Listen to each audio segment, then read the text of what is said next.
আসসালামু আলাইকুম। এটিএন বাংলা সংবাদে সবাইকে স্বাগত জানাচ্ছি। আমি ভাবনা আহমেদ। শুরুতেই বিআরবি কেবল সংবাদ শিরোনাম।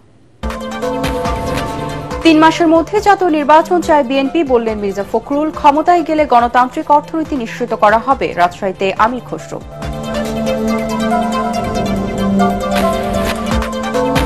অন্তর্বর্তী সরকারের মধ্যে আরেকটি সরকার কাজ করছে, মন্তব্য গণফোরাম নেতা সুব্রত চৌধুরীর। জুলাই সনদকে কেন্দ্র করে বিরোধ নিষ্পত্তির তাগিদ।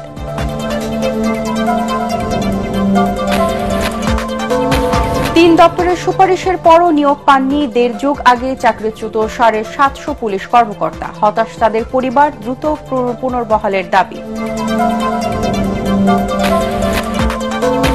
নারায়ণগঞ্জের আলোচিত ত্বকী হত্যা মামলার তদন্ত শেষ হলেই প্রতিবেদন জানালো র্যাব। নরসিংদী থেকে দেশি বিদেশি ১১টি অস্ত্রসহ ৮ জন গ্রেপ্তার।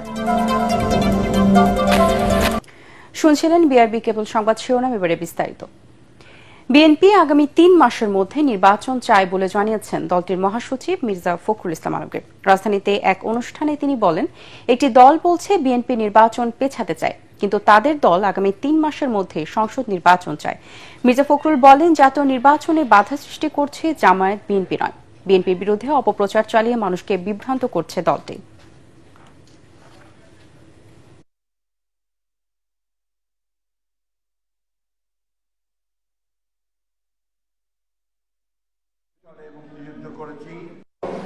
নির্বাচন তো যেটা ঘোষণা করেছেন 2026 সালের ফেব্রুয়ারি মাসে, ওই তখনই নির্বাচন হতে হবে।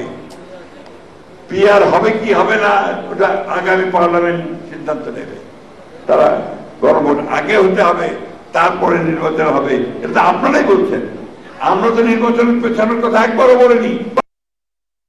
অতি দ্রুত করতে হবে এই কথা বলে মানুষকে মিথ্যা কথা বলে প্রচারণা করবেন না। বিএনপির স্থায়ী কমিটির সদস্য আমির খসরু মাহমুদ চৌধুরী বলেছেন, জোর করে ঐকমত্যের বাইরে গিয়ে নতুন নতুন দাবি তোলা হচ্ছে। এই প্রক্রিয়ার মাধ্যমে নির্বাচনকে বিলম্বিত করার অপচেষ্টা চলছে। এ ব্যাপারে ব্যবসায়ীদের সক্রিয় হওয়ার আহ্বান জানান তিনি। রাজশাহী জেলা পরিষদ মিলনায়তনে রাজশাহী বিভাগীয় ফোরাম আয়োজিত গণ অভ্যুত্থান পরবর্তী অর্থনীতি ও বাণিজ্য আলোচনা সভায় প্রধান অতিথির বক্তব্যে তিনি এসব কথা বলেন। এফবিসিসিআই এর সাবেক পরিচালক লুৎফর রহমানের সভাপতিত্বে অনুষ্ঠিত সভায় রাজশাহী বিভাগের ব্যবসায়ী প্রতিনিধিরা বক্তব্য রাখেন। অনুষ্ঠানে বিএনপি চেয়ারপারসনের উপদেষ্টা মিজানুর রহমান মিনু, জেলা বিএনপির আহ্বায়ক আবু সাইদ চাঁদ উপস্থিত ছিলেন। বাংলাদেশের মানুষ আগামী নির্বাচনে তাদের সিদ্ধান্ত দেবে। যেই সমস্ত দল তাদের দাবি দেওয়া মেটাতে চায়, তাদেরকে জনগণের কাছে যেতে হবে, তো জনগণের মতামত নিতে হবে, তো জনগণের ম্যান্ডেট নিতে হবে, তো তার মতামত আর দলের উপর চাপিয়ে দেওয়া চলবে না। আর ঐক্যমতের যারা তাদের মতামত বাংলাদেশের জনগণের উপর চাপিয়ে দিতে চায়, রাজনৈতিক দলের উপর চাপিয়ে দেয়, এই দায়িত্ব তাদেরকে কেউ দেয় নাই। অন্তর্বর্তী সরকারের মধ্যে আরেকটি সরকার কাজ করছে বলে মন্তব্য করেছেন গণফোরামের ভারপ্রাপ্ত সভাপতি অ্যাডভোকেট সুব্রত চৌধুরী। এজন্য আইনের শাসন প্রতিষ্ঠা ও সংস্কার বাধাগ্রস্ত হচ্ছে না বলে তার দাবি। রাজশাহীতে ডিবেট ফর ডেমোক্রেসির ছায়া সংসদে এসব কথা বলেন তিনি। এ সময় প্রতিষ্ঠানটির চেয়ারম্যান হাসান আহমেদ চৌধুরী কিরণ বলেন, জুলাই সনদকে কেন্দ্র করে চলমান বিরোধের নিষ্পত্তি বিলম্বিত হলে ফ্যাসিবাদী শক্তি সুযোগ নেবে। মিজান শাহজাহানের রিপোর্ট।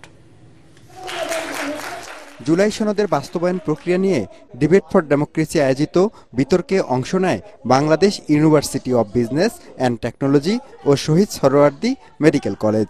যখন তাদের সদিচ্ছাগুলোই মিলে না একজনের সাথে আরেকজনের, তারা বাস্তবায়নের রূপটা কি দিবে? প্রশ্ন হচ্ছে 17 বছর কেন মুখে আঙুল দিয়েছিলেন তাহলে? এ সময় ছায়া সংসদের স্পিকার হাসান আহমেদ চৌধুরী কিরণ বলেন, জুলাই চেতনা ব্যর্থ হলে রাষ্ট্র সংস্কার সফল হবে না।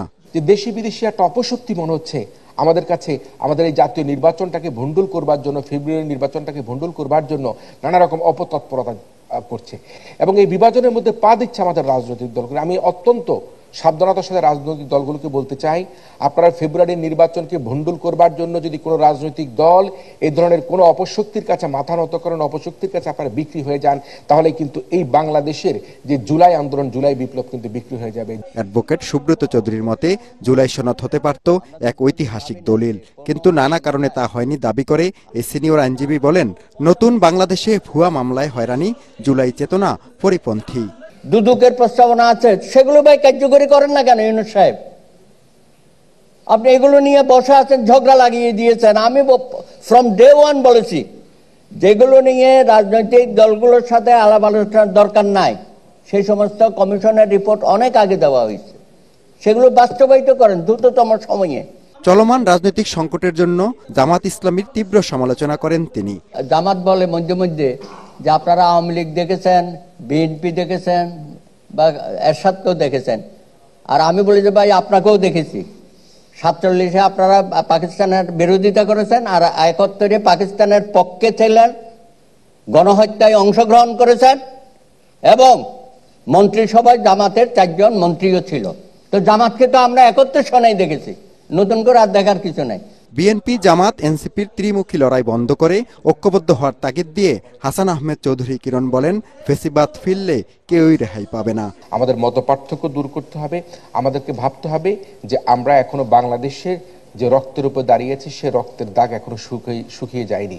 আমরা এই রক্তের সাথে বেমানি করলে, জুলাই সনদের সাথে বেমানি করলে, জুলাই অভ্যুত্থানের সাথে বেমানি করলে, এই শহীদদের সাথে বেমানি করলে, তাহলে আগামী বাংলাদেশের ভবিষ্যৎকে আমরা মনে করি একটা কাপুরুষের জায়গায় আমরা নিয়ে যাব।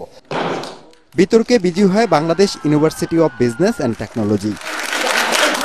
মিজান শাহজাহান, এটিএন বাংলা, ঢাকা। মুসলিমদের ঐক্যবদ্ধ প্রচেষ্টায় বিদেশি সকল ষড়যন্ত্র মোকাবেলা করা সম্ভব বলে মনে করেন জনপ্রিয় ইসলামী বক্তা শায়েখ আহমেদুল্লাহ।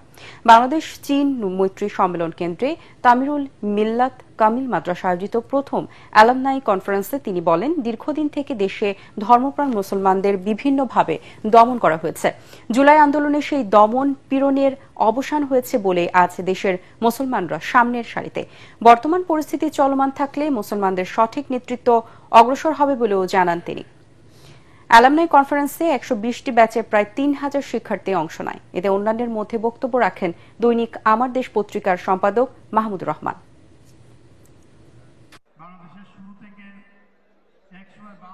জুলাই আন্দোলন আমাদের সমাজের তরুণদের মধ্যে দ্বীনের প্রতি আগ্রহকে আরো বহুগুণ বাড়িয়ে দিয়েছে, এবং তাদের মধ্যে যে দ্বীনি আগ্রহ, দ্বীনি চেতনা, এটা সৃষ্টি হয়েছে। বাঙালি মুসলমানের যে আত্মপরিচয়, সেই আত্মপরিচয় আমরা নতুন করে বুঝতে শিখেছি জুলাই বিপ্লবের মাধ্যমে। পুলিশ সদর দপ্তর, স্বরাষ্ট্র মন্ত্রণালয় এবং আইন মন্ত্রণালয়ের সুপারিশে 6 মাস পরও নিয়োগ পাননি 2007 সালে দলীয় বিবেচনায় চাকরিচ্যুত 757 পুলিশ কর্মকর্তা। প্রায় 1.5 যুগ পর নিয়োগ বাতিলের আদেশ প্রত্যাহার ও চাকরিতে যোগদানের আবেদন করেন 330 জন চাকরি প্রার্থী। আবেদন যাচাই বাছাই করে গত মে মাসে সুপারিশের ফাইলটি পাঠানো হয় প্রধান উপদেষ্টার দপ্তরে। এরপর আর কোনো অগ্রগতি নেই। নিয়োগ বাস্তবায়ন না হয় হতাশ বঞ্চিত পুলিশ কর্মকর্তা ও তাদের পরিবার। দ্রুত চাকরিতে পুনর্বহালের দাবি ভুক্তভোগীদের। তরিক ইসলামের রিপোর্ট। এটা শোনার পরে আমার মা স্ট্রোক করে, আমার বাবা আগে স্ট্রোক করে প্যারালাইজ, দুইজন এখন বিছানায় শয্যা। মুন্সিগঞ্জের ইলিয়াস শিকদার 2006 সালে পুলিশের এসআই পদে পরীক্ষায় উত্তীর্ণ হয়ে যখন চাকরিতে যোগদানের চূড়ান্ত প্রস্তুতি নিচ্ছিলেন, তখনই তার জীবনে নেমে আসে ঘোর অন্ধকার। প্রেক্ষাপট পরিবর্তন হওয়ার পরে যে একটা আশার আলো দেখছি, সবাই জানতে পারছে যে চাকরি আবার ফিরে পাচ্ছি। চাকরি আশা ভরসা করছিলাম, চাকরি হইব, আল্লাহ চাকরি দিব, এরকম অসহায়ভাবে চলছি, কেন সরকার এটার দিকে নজর দেয় না। একই অবস্থা লৌহজং উপজেলার নিতাই চন্দ্রের, যেখানে অর্থাভাবে বিনা চিকিৎসায় হারাতে হয় বাবা মাকে। চিকিৎসার অভাবে সেই 2006 সালে আমার বাবা মারা যায়, বাবাকে আমি হারিয়ে ফেলি, আমার মাও মারা যায়। বগুড়ার ধুনট উপজেলার সিদ্দিক হোসেনের জীবনের গল্প আরো বেদনার। দারিদ্র দূর করে সচ্ছল জীবনের স্বপ্ন দেখছিলেন তিনিও, কিন্তু তার ভাগ্য বদলায়নি। জীর্ণ ঘরটির মতো সিদ্দিকের জীবনও দুর্দশাগ্রস্ত। ছেলের স্কুলের বেতন পর্যন্ত আমি এখন দিতে পারি না, পরিশোধ করতে পারি না। ইভেন পুনর্নিয়োগের আবেদন করা 330 জন পুলিশ কর্মকর্তাদের সবার জীবনের গল্পই এক বঞ্চনা আর হতাশায় জড়ানো। প্রত্যেকদিন আমরা দিন গুনে আজকে হয়তো আমাদের সিদ্ধান্ত হবে। আমরা পুলিশের চাকরি, আর আমাদের কাছে পুলিশ মারে স্যার। তদন্ত কমিটি দীর্ঘ সময় পরীক্ষা নিরীক্ষা করে বলল যে ওই আদেশটা অবৈধ, ওটা সঠিক প্রক্রিয়া ছিল না। গত 15 ডিসেম্বর পুলিশ সদর দপ্তরের এক পত্রে বলা হয়, বিষয়টি মন্ত্রণালয়ের এখতিয়ারাধীন। একইভাবে জননিরাপত্তা বিভাগের সুপারিশে একটি বিশেষ ব্যাচ হিসেবে বিবেচনা ও আলাদা বিধিমালা প্রণয়নের মাধ্যমে নিয়োগ, পদায়ন ও পদোন্নতির সিদ্ধান্ত গৃহীত হয়। গত এপ্রিল মাসে আইন, বিচার ও সংসদ বিষয়ক মন্ত্রণালয়ের এক সুপারিশে প্রশাসনিক আদেশের দ্বারা নিয়োগের শর্ত পূরণ সাপেক্ষে নিয়োগ করা যেতে পারে মর্মে সুপারিশ করা হয়, যেখানে স্বাক্ষর করেন আইন উপদেষ্টা আসিফ নজরুল। মানবিক বিবেচনায় দ্রুততম সময়ে চাকরি বঞ্চিত অসহায় পুলিশ কর্মকর্তাদের চাকরি ফিরিয়ে দেওয়ার দাবি সাবেকেই পুলিশ মহাপরিদর্শকের। এমন একটা পর্যায়ে আসছে যে considering the vacancy, existing vacancy in police department and would be vacancy, যেটা আমরা এখনই বলতে পারি, সেগুলির মধ্যে এই 350-350 লোকের অ্যাবজর্ব করা এটা কোনো ব্যাপারই না। তো এই স্টেজে এসে এটা 6 মাস কেন পড়ে থাকবে, এটা অ্যাটলিস্ট আমার বোধগম্য না। আমার মনে হয় জায়গা মতো এটার মতো একটু নক করা দরকার। এর আগেও 1991 সালে নিয়োগ বাতিলকৃত পুলিশ কর্মকর্তাদের বিশেষ বিবেচনায় 1997 সালে চাকরিতে পুনর্বহাল করা হয়। সামাজিক ও মানবিক বিবেচনায় সরকার দ্রুত তাদের চাকরিতে পুনর্বহালের মাধ্যমে দেশ সেবার সুযোগ দিবেন, এমনটাই প্রত্যাশা নিয়োগ বঞ্চিতদের। তরিক ইসলাম, এটিএন বাংলা, ঢাকা। নারায়ণগঞ্জের আলোচিত ত্বকী হত্যা মামলা তদন্ত এখনো চলমান রয়েছে। তদন্ত শেষ হলেই আদালতে প্রতিবেদন জমা দেওয়া হবে বলে জানিয়েছে র্যাব। সকালে কারওয়ানবাজার মিডিয়া সেন্টারের সংবাদ সম্মেলনে কথা জানান র্যাব 11-র অধিনায়ক। সংবাদ সম্মেলনে র্যাব জানায়, নরসিংদী রায়পুরা থেকে দেশি বিদেশি 11টি অস্ত্রসহ 8 জনকে গ্রেপ্তার করা হয়েছে। অভিযানের সময় র্যাব সদস্যদের উপর হামলা করে গ্রেপ্তারকৃতরা। মূলত এলাকার চর দখল, বাজার দখল ও আধিপত্যকে কেন্দ্র করে ওই এলাকার প্রতিনিয়ত সংঘর্ষের ঘটনা ঘটে থাকে, আর সেগুলো নিয়ন্ত্রণে ব্যবহার করা হয় অস্ত্রের। পার্শ্ববর্তী দেশ থেকে নৌপথে অস্ত্রগুলো দেশে এনে স্থানান্তরিত করা হতো এসব জনপদে।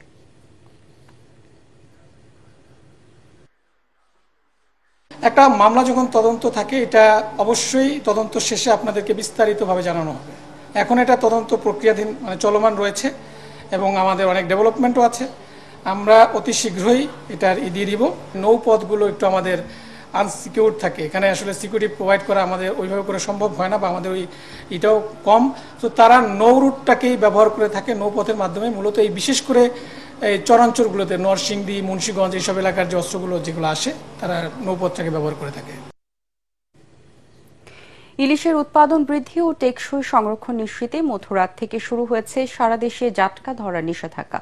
আগামী বছরে 30 জুন পর্যন্ত থাকবে 8 মাসের এই নিষেধাজ্ঞা।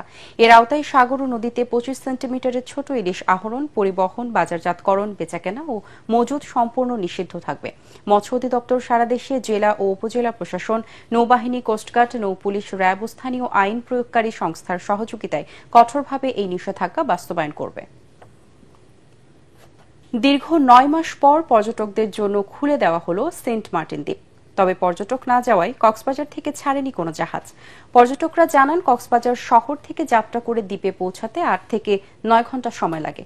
দীর্ঘ যাত্রা শেষে সেখানে রাত্রি যাপন না করে পুনরায় ফিরে আসা সম্ভব নয়। জাহাজ মালিকরা জানান, পর্যটকের আগ্রহ না থাকায় তারা জাহাজ ছাড়তে পারেনি। সরকারের বেঁধে দেওয়া নিয়ম অনুযায়ী নভেম্বরে পর্যটকদের সেন্ট মার্টিনে গিয়ে দিনেই ফিরতে হবে, তবে ডিসেম্বর ও জানুয়ারিতে রাত যাপন করা যাবে সেখানে। গত 1 ফেব্রুয়ারি থেকে সেন্ট মার্টিনে পর্যটকের যাতায়াত বন্ধ করে দেওয়া হয়। সরকার দ্বীপের প্রতিবেশ রক্ষায় গত বছর থেকে পর্যটক সীমিত করার সিদ্ধান্ত নেয়। 1 নভেম্বর থেকে জানুয়ারি পর্যন্ত ফের পর্যটকের জন্য উন্মুক্ত করে দেওয়া হয়েছে সেন্ট মার্টিন। আগাম জাতের রোপা আমন ধান কাটায় ব্যস্ত জয়পুরহাটের কৃষকরা। তবে এবার পোকার আক্রমণে ফলন যেমন কমেছে, তেমনি কাঙ্ক্ষিত দাম পাচ্ছেন না তারা। এতে চরম বিপাকে চাষিরা। এক্ষেত্রে সরকারি সহযোগিতার দাবি তাদের। আর কৃষি বিভাগ বলছে, পোকা দমন সহ নানা রকম পরামর্শ ও সহায়তা দিয়েছেন তারা। জয়পুরহাট প্রতিনিধি রফিকুল ইসলাম রফিকের রিপোর্ট, জানাচ্ছেন ফারহিন ইসলাম টুম্পা। উত্তরের শস্য ভাণ্ডার হিসেবে খ্যাত জয়পুরহাট জেলায় এখন মাঠে মাঠে চলছে আগাম জাতের রোপা আমন ধান কাটার উৎসব। গেল বছর আলুর ব্যাপক লোকসান পুষিয়ে নিতে আগাম ধান চাষে আশার মুখ দেখলেও এখন তাতে গুড়ে বালি। কেননা কারেন্ট পোকার আক্রমণে বিঘা প্রতি 5 থেকে 7 মণ ফলন কমেছে। এছাড়াও বাজারে ভালো দাম না পেয়ে হতাশায় চাষিরা। ধানের কারেন্ট পোকা লাগে, ধানের অবস্থা খারাপ, ধানের ফলন কমে গেছে। ধান বিক্রি করে এই 11,000 টাকা খরচ করলাম, আর ধান পেলাম 12,000 টাকার।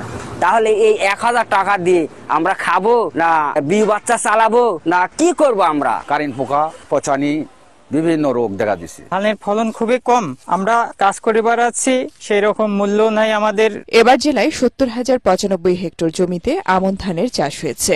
এর মধ্যে আগাম জাতের চাষ হয়েছে প্রায় 5,000 হেক্টরে।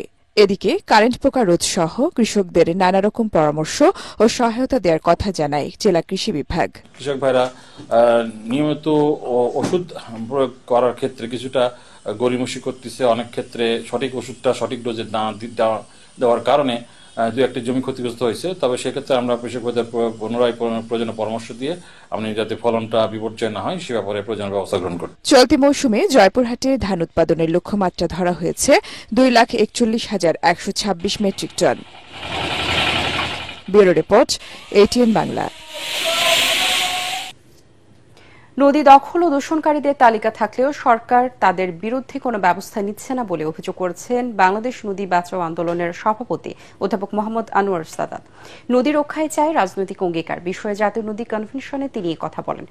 আনোয়ার সাদাত আরও বলেন, জাতীয় নদী রক্ষা কমিশন 60,000 নদী দখলদারের তালিকা প্রকাশ করলেও তাদের বিরুদ্ধে এখনও কোনো ব্যবস্থা নেওয়া হয়নি।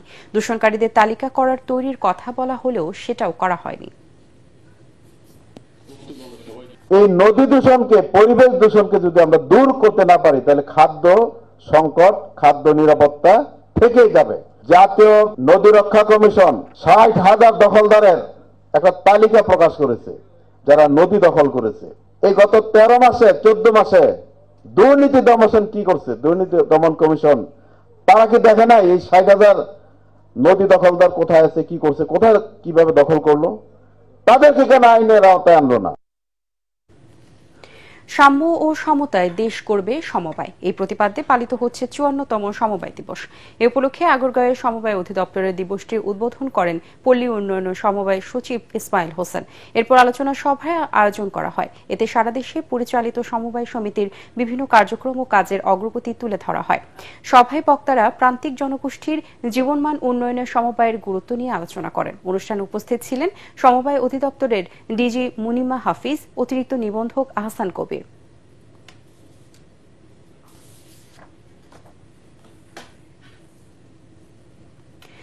চাঁপাইনবাবগঞ্জের মাসুদপুর ও বাখরালী সীমান্ত এলাকায় পৃথক অভিযান চালিয়ে বিপুল পরিমাণ ভারতীয় পাতার বিড়ি, মদ ও মলম জব্দ করেছে বিজিবি।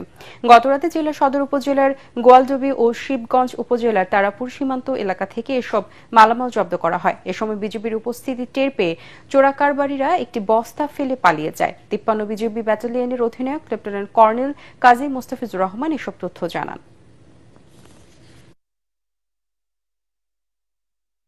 এবারে পূবালী ব্যাংক বাণিজ্য সংবাদ।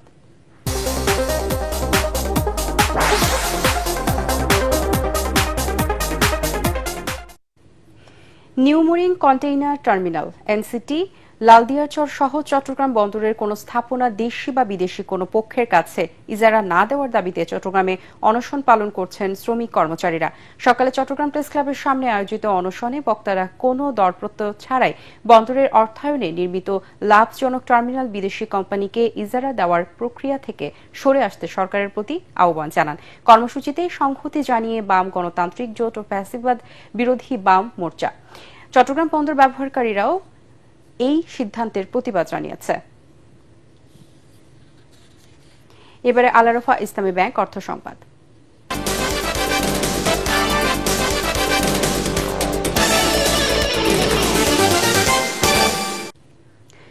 প্রকৃতিতে শীত দেখা না দিলেও আগেভাগেই খেজুর রস সংগ্রহের প্রস্তুতি নিচ্ছেন ঝিনাইদহের গাছিরা। রস সংগ্রহের জন্য গাছ পরিষ্কার করছেন তারা। তবে খেজুর গাছ ও গাছের সংখ্যা কমে যাওয়ায় এবার রস ও গুড় উৎপাদন কমে যাওয়ার আশঙ্কা সংশ্লিষ্টদের। ঝিনাইদহ প্রতিনিধি নিজাম জোয়ারদার বাবলুর পাঠানো রিপোর্ট জানাচ্ছেন ফারহিন ইসলাম টোম্পা। শীতের আগমনী বার্তার মাঝেই গ্রাম বাংলার পথঘাট, মাঠের ধারে কিংবা বসতবাড়ির আঙ্গিনায় দেখা মিলছে খেজুর গাছের রস আহরণের প্রস্তুতির। একই চিত্র ঝিনাইদহে, যেন দম ফেলার ফুরসত নেই গাছিদের। ধারালো দা দিয়ে দক্ষ হাতে খেজুর গাছের মাথা কেটে বের করা হয় সোনালী অংশ। এরপর 12 থেকে 14 দিন অপেক্ষা। তারপর আবারও ছেঁচে 7 থেকে 10 দিন ফেলে রাখা হয়। শেষে বাঁশের নল বসিয়ে শুরু হয় রস সংগ্রহের প্রক্রিয়া। গাছিরা বলছেন, একদিকে গাছের সংখ্যা কমেছে, অন্যদিকে রস ব্যবসায় আগ্রহ হারাচ্ছে নতুন প্রজন্ম। ঝিনাইদহ যশোর বেশি পরিচিত আমাদের খেজুরের গুড়, সেই খেজুর গাছটা দিন দিন বিলীন হয়ে যাচ্ছে। একগুলো 2.5 ফুট 3 ফুট 4 ফুট করে গাছ ছিল, একটা গাছই সকালবেলা গাছ কাটতে গেছে, সারাদিন গাছ কেটে সন্ধ্যের সময় বাড়ি গিয়েছে। আগের গাছের সংখ্যা খুব বেশি ছিল, এখন গাছ আর নাই। 15 দিনের মাথা থেকে এই গাছটা থেকে আমরা রস পাবো এবং দীর্ঘ 4 মাস আমরা এই খেজুরের রস গুড় বানিয়ে বিক্রি করতে পারবো। তা লোকের গাছ অন্তত 300 গাছ তুলে দেবো, তাতে আমার 30,000 টাকা আয় হবে। লোক সংখ্যা কম, গাছ তুলা গাছ কাটা ঝামেলা, কঠিন কাজ, পরিশ্রমের কাজ। এখনকার যুগের ছেলেরা সেই ধরনের পরিশ্রম আর করতে চাচ্ছে না। কৃষি বিভাগ জানায়, নিরাপদ রস আহরণ ও গুড় উৎপাদনে নিয়মিত গাছিদের প্রশিক্ষণ দিচ্ছেন তারা। গত বছর নিরাপদ রস আহরণ বিষয়ে প্রশিক্ষণও প্রদান করেছিলাম। এবছর আমরা চেষ্টা করব তাদেরকে প্রশিক্ষণ প্রদান করার। ঝিনাইদহে এবছর 1,12,760টি খেজুর গাছ থেকে প্রায় 872 মেট্রিক টন গুড় উৎপাদন হবে বলে আশা কৃষি বিভাগের। Bureau report, ATN Bangla. এবারে সন্ধানী লাইফ ইন্স্যুরেন্স আন্তর্জাতিক সংবাদ।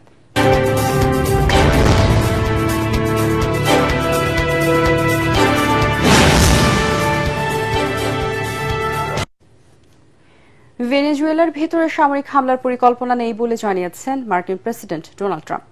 এয়ারফোর্স ওয়ান এ সাংবাদিকদের প্রশ্নের জবাবে তিনি এসব কথা বলেন। এদিকে নিজ দেশের দুর্বল প্রতিরক্ষা ব্যবস্থা শক্তিশালী করতে রাশিয়া, চীন ও ইরানের সহায়তা চেয়েছেন ভেনেজুয়েলার প্রেসিডেন্ট নিকোলাস মাদুরো। ক্যারিবীয় অঞ্চলে যুক্তরাষ্ট্রের সামরিক উপস্থিতি বেড়ে যাওয়ার প্রেক্ষাপটে এমন পদক্ষেপ নিয়েছেন তিনি। বর্তমানে যুক্তরাষ্ট্র ক্যারিবীয় অঞ্চলে যুদ্ধবিমান, যুদ্ধজাহাজ এবং কয়েক হাজার সেনা মোতায়েন করেছে। বিশ্বের সবচেয়ে বড় aircraft carrier USS Gerald R Ford ভেনেজুয়েলার দিকে তাক করে রাখা হয়েছে। এবার যুক্তরাষ্ট্রের পার্লামেন্ট কংগ্রেসের উচ্চ কক্ষ সিনেটে প্রেসিডেন্ট ডোনাল্ড ট্রাম্পের বৈশ্বিক শুল্ক নীতি বাতিলের দাবিতে প্রস্তাব পাশ হয়েছে। দি গার্ডিয়ান এক প্রতিবেদনে এ তথ্য জানিয়েছে। প্রস্তাবটি সিনেটে ভোটের জন্য উত্থাপনের পর 51 জন সদস্য এর পক্ষে ভোট দেন, বিপক্ষে ভোট দেন 47 জন। মার্কিন সিনেটের মোট আসন 100টি। বাকি 2 জন ভোট দেওয়া থেকে বিরত ছিলেন। আশ্চর্যজনক বিষয় হল, বিরোধী দল ডেমোক্রেটিক পার্টির এমপিদের সঙ্গে রেজুলেশনের পক্ষে ভোট দিয়েছেন ট্রাম্পের রাজনৈতিক দল রিপাবলিকান পার্টির 4 জন সিনেট সদস্য। এরা হলেন কেন্টাকি অঙ্গরাজ্যের 2 সিনেটর র্যান্ড পল ও মিচ ম্যাককোলেন, আলকার সিলেটের লিসা মুরকোভস্কি, মাইন অঙ্গরাজ্যের সিনেটর সুসান কলিন্স। গত 2 এপ্রিল বিশ্বের 100টিরও বেশি দেশের উপর বর্ধিত রপ্তানি শুল্ক আরোপ করেন ট্রাম্প। কুমিল্লার দাউদকান্দি উপজেলার সুন্দরপুর উচ্চ বিদ্যালয় মাঠে সুন্দরপুর উচ্চ বিদ্যালয় ও অ্যাপোলো প্লাস হসপিটালে যৌথ উদ্যোগে বিনামূল্যে স্বাস্থ্যসেবা দেওয়া হয়েছে। এর উদ্বোধন করেন দাউদকান্দি উপজেলা স্বাস্থ্য কর্মকর্তা ডক্টর হাবিবুর রহমান। নেটিক্স ইন্টারনেট স্বরবর্ণ ফাউন্ডেশন, সুন্দরপুর সমাজ কল্যাণ ও প্রবাসী পরিষদের সহযোগিতায় এই চিকিৎসা সেবার আয়োজন করা হয়। এই চিকিৎসা সেবা আয়োজনের মুখ্য সংগঠক ছিলেন ঢাকা মেডিকেল কলেজ হাসপাতালের নিউরোলজি বিভাগের চিকিৎসক নেসার দেওয়ান। চিকিৎসা শিবিরে ছাত্র শিক্ষার্থীদের ব্লাড গ্রুপিং, শিক্ষকদের ব্লাড সুগার ও প্রেসার পরিমাপ, নাক, কান, চোখ, দাঁত সহ অন্যান্য রোগের চিকিৎসা দেওয়া হয়। প্রায় 2000 মানুষ বিভিন্ন রোগীর চিকিৎসা সেবা গ্রহণ করেন।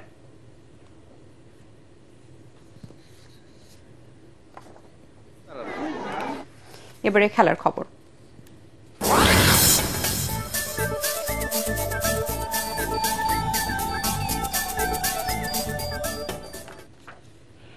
যে ওয়েস্ট ইন্ডিজকে তাদের মাঠে হোয়াইট ওয়াশ করেছিল, এবার নিজেদের ভেন্যুতে সেই ক্যারিবীয়দের কাছে ধবল ধোলাই হল বাংলাদেশ। চট্টগ্রামে টি-20 সিরিজের 3টি ম্যাচ জিতল ওয়েস্ট ইন্ডিজ। তবে এই সিরিজ হারে ব্যাটিং ব্যর্থতা নয়, প্রকৃতির উপর দোষ চাপালেন স্বাগতিক অধিনায়ক লিটন দাস। আর সফরকারী দলের অধিনায়ক রোস্টন চেইজ বলেন, চট্টগ্রামের উইকেটে স্ট্রোক প্লে ভালো ছিল। পরাগ আরমানের রিপোর্ট। চট্টগ্রামে মান বাঁচানোর শেষ টি-20 ম্যাচে টস জিতে ওয়েস্ট ইন্ডিজের বিপক্ষে ব্যাটিংয়ে নিয়েছিলেন বাংলাদেশের অধিনায়ক লিটন দাস। তবে মাঠে দেখা গেল উল্টো চিত্র। খেলা শেষে পরাজয়ের দায়টা চাপালেন লিটন প্রকৃতির অপ্রত্যাশিত আচরণের উপর। এ যেন নাচতে না জানলে উঠেন বাঁকা অবস্থা। কিছু কিছু জিনিস আছে যেগুলো আপনার কন্ট্রোলে থাকবে না, বাট চেষ্টা আমাদের কমতি ছিল না। ওই জায়গাটায় আমাদের বলাররা ভালো এফোর্ট দিয়েছে, যেহেতু ডিউ পড়েছে উইকেট খুব ভালো হয়ে গেছে ব্যাটিংয়ের জন্য। এখানে যদি আমরা ফার্স্ট ইনিংসে 200 রান করতাম, যেটা পসিবল না, কারণ উইকেটে আপনি 200 করতেও পারবেন না। সো যেটুকু ছিল আমার মনে হয় এনাফ ছিল, যদি গ্রাউন্ডটা ড্রাই থাকতো, যদি ডিউটা না পড়তো। কন্ডিশনের পরিবর্তন না হলে 151 রান জেতার মতো স্কোর ছিল বলে জানান লিটন। তাছাড়া হারের জন্য ক্যাচ ফসকে যাওয়াকে দায়ী করেন টাইগার অধিনায়ক। ডে বাই ডে আপনি প্লেয়ার চেঞ্জ করলে আপনার রেজাল্ট সেমই থাকবে। যে নতুন প্লেয়ার আসবে সে যে খুব ভালো আপনাকে ফিডব্যাক দেবে, যদি না দেয় সেম একই জায়গায় থাকবো। সো যারা ক্রিকেটটা খেলতেছে অনেকদিন ধরে, তাদেরকে নিয়ে আরেকটু আগালে হয়তোবা রেজাল্টটা ভালো আসার চান্স থাকবে। এদিকে গেল মাসে নেপালের কাছে সিরিজ হেরেছিল ওয়েস্ট ইন্ডিজ। এরপর ঘুরে দাঁড়াতে মরিয়েছিল ড্যারেন সামির শিষ্যরা। শেষ ম্যাচে বাংলাদেশকে 151 রানে আটকে রাখতে পেরে খুশি ছিল ওয়েস্ট ইন্ডিজ। ম্যাচ সেরা রোস্টন চেজ চট্টগ্রামের উইকেটের প্রশংসাও করেন। আমরা তাদেরকে 151 রানে আটকে রাখতে পেরে খুশি ছিলাম। এখানকার উইকেট স্ট্রোক প্লের জন্য ভালো ছিল। আমরা ওয়ানডে সিরিজ হেরেছি, ছেলেরা শক্তভাবে ফিরে এসেছে এবং জয় করেছে। বাংলাদেশকে হোয়াইট ওয়াশ করে ক্যারিবীয়রা এখন নতুন স্বপ্ন দেখতেই পারে, কারণ এবারই প্রথম দেশের বাইরে কোন টি-20 সিরিজ 3-0 ব্যবধানে জিতেছে তারা। পরাগামান, এটিএন বাংলা। স্প্যানিশ লা লিগায় জিরোনাকে 2-1 গোলে হারিয়ে পয়েন্ট টেবিলের ষষ্ঠ স্থানে উঠে এলো গেটাফে। নিজেদের মাঠ স্তাদিও কোলোসিউমে খেলার প্রথমার্ধে কোনো দল গোলের দেখা পায়নি। 72 মিনিটে লুইস মিলার কাছ থেকে বল পেয়ে গেটাফেকে লিড এনে দেয় ম্যারিও মার্টিন। খেলার 86 মিনিটে বোরো মারোয়াল ব্যবধান দ্বিগুণ করেন, আর শেষের যোগ করার সময় ৪র্থ মিনিটে পেনাল্টিতে একটি গোল শোধ করেন জিরোনার উরুগুয়ের ফরওয়ার্ড ক্রিস্টিয়ান স্টুয়ানি। এই পরাজয়ে 11 ম্যাচে 7 পয়েন্ট নিয়ে লিগ টেবিলের একেবারে তলানিতে আছে জিরোনা। মার্কোস লিওনার্দোর দেওয়া একমাত্র গোলে আল শাবাবকে হারিয়ে সৌদি প্রো লিগে দ্বিতীয় স্থান ধরে রাখল আল হিলাল। নিজেদের মাঠে ফেভারিট হিসেবেই খেলতে নামে সিমোনে ইনজাগির দল। কয়েকবার ব্যর্থতার পর খেলার 36 মিনিটে দলের ব্রাজিলিয়ান ফুটবলার মার্কোস লিওনার্দোর গোলে লিড নেয় আল হিলাল। দ্বিতীয়ার্ধেও বেশ কয়েকটি গোলের সুযোগ পায়, কিন্তু সফল হয়নি আল হিলালের ফুটবলাররা। শেষ পর্যন্ত 1-0 গোলের জয় নিয়েই মাঠ ছেড়ে তারা। এতে 7 ম্যাচে 17 পয়েন্ট নিয়ে লিগ টেবিলের রোনালদোর দল আল নাসরের পেছনেই রইল আল হিলাল।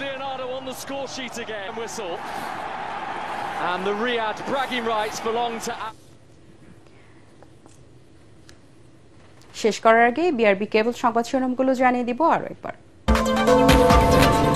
নির্বাচনে বাধা সৃষ্টি করছে জামায়াত, বিএনপি নয় বললেন মির্জা ফখরুল। ক্ষমতায় গেলে গণতান্ত্রিক অর্থনীতি নিশ্চিত করা হবে, রাজশাহীতে আমির খসরু। অন্তর্বর্তী সরকারের মধ্যে আরেকটি সরকার কাজ করছে মন্তব্য গণফোরাম নেতা সুব্রত চৌধুরী। জুলাই সনদকে কেন্দ্র করে বিরোধ নিষ্পত্তির তাগিদ। 3 দপ্তরের সুপারিশের পরও নিয়োগ পাননি 1.5 যুগ আগে চাকরিচ্যুত 750 পুলিশ কর্মকর্তা। হতাশ তাদের পরিবার, দ্রুত পুনর্বহালের দাবি। নারায়ণগঞ্জের আলোচিত ত্বকী হত্যা মামলার তদন্ত শেষ হলেই চার্জশিট জানালো র্যাব। নরসিংদী থেকে দেশি বিদেশি 11টি অস্ত্রসহ 8 জন গ্রেপ্তার। পরবর্তী সংবাদ দেখার আমন্ত্রণ জানিয়ে এখনকার মতো শেষ করছি এটিএন বাংলার সংবাদ। ইউটিউবে দেখতে ব্রাউজ করুন youtube/ATN বাংলা নিউজ। ধন্যবাদ সবাইকে।